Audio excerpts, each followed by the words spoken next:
bahwa permohonan kita nampaknya akan dikabulkan. Wah. Amin. Nah, kenapa saya bilang begitu? Ada nama kabul di sini loh. Sebelum masuk ke menteri ya, ini menjadi bagian gitu. Pertama, ketika rekan-rekan di banyak tempat menggugat soal kewenangan misalkan. Faktanya, pemanggilan menteri ini kan menunjukkan betapa sebetulnya Mahkamah Konstitusi itu tanda-tandanya ya menerima untuk memeriksa tidak hanya dalam persoalan kuantitatif hasil, tetapi kualitatif hasil juga. Proses, ini kan proses nih yang sedang dinilai nih, itu satu. Yang kedua, kalau kita perhatikan dari beberapa kali pembuktian, baik KPU, Bawaslu, ataupun dari pihak terkait, itu kami merasa, utamanya Paslon 01, semua yang kami dalilkan tidak dibantah, Prof. Satu, misalkan, ketika kami mengatakan Bansos itu berdampak signifikan terhadap perolehan suara elektoral Paslon 02.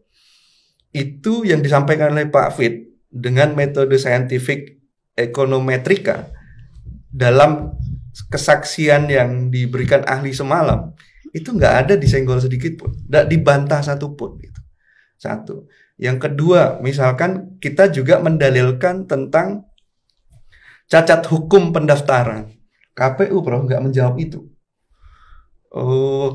Kemarin yang diajukan sebagai ahli dari pihak Paslon 2, ketika mencoba menjawab melalui ahli-ahli itu, justru malah langsung ditanggapi oleh para hakim.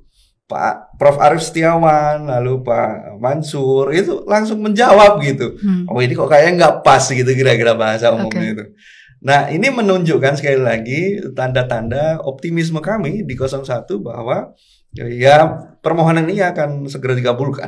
Karena semua yang kita dalilkan hampir nggak dibantah gitu. Kalaupun dibantah kemudian ya justru malah makin menerangkan betapa apa yang kami dalilkan itu benar. Saya masuk ke sini, kehadiran menteri. Sebenarnya kita itu kan tidak terlalu menyoal soal program bansosnya, supaya masyarakat nggak keliru nih melihat permohonan kita. Saya kira 03 juga sama sebetulnya. Kita tidak sedang menyoal program bansosnya, tetapi kita menyoal program ini disalahgunakan. Salah satu contoh penyalahgunaannya bagaimana? Salah satu contoh penyalahgunaannya adalah Pak Presiden Jokowi yang hari ini kita tuduh berpihak kepada Paslon 2 itu sering turun ke daerah-daerah membagikan bansos yang kemudian di dalamnya kita tuduhkan ada masuk kepentingan elektoral Paslon 2 yang kemarin kita buktikan dengan Pak Fit Adreson itu. Ya. Dan itu di dalam keterangan ini nggak dibantah, Prof. Nggak dibantah.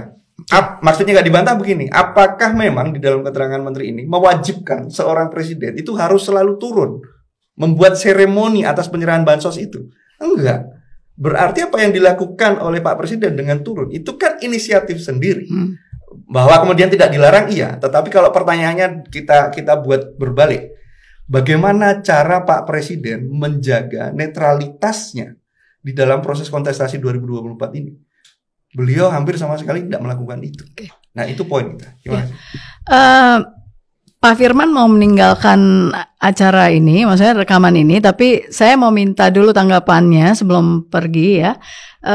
Dan ini baru saja saya dapat info dari tim redaksi bahwa Risma dan Sri Mulyani itu ditanya siapa pengusul anggaran dan Mensos atau Bu Risma itu menjawab tidak tahu.